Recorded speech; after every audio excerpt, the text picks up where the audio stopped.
मेरी आशिकी ये रब के हवाले।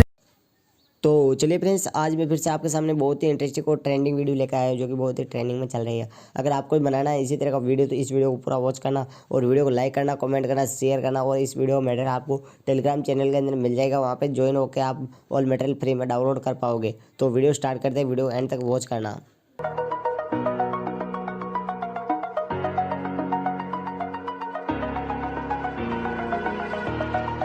Over the edge, feel like I'm floating through the air. The pain I felt is paid for, all is said and done. Oh, I am restricted, fixed upon the web. I need to kick the habit that my mind is breathing in. Break out, I've got to see.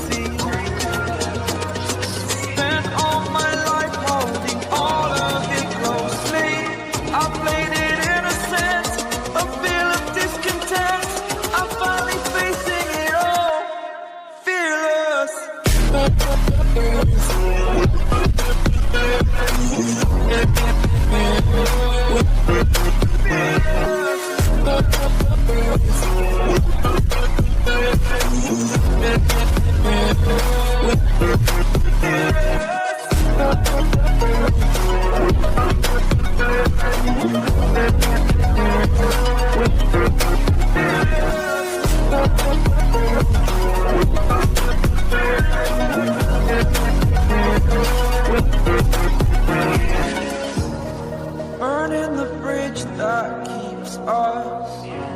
I'm here and I'm feeling exaggerated, that's what you assume. The story's over now, I must conclude. I am conflicted, watching where I step still, hanging in the balance. Not the life I want to live, I want to take it all, standing tall. Fear I've weighed the person you are. Oh, break out, I've got to see. Spent all my life holding all of it closely. I played it innocent, a feel of discontent. I'm finally facing it all, fearless.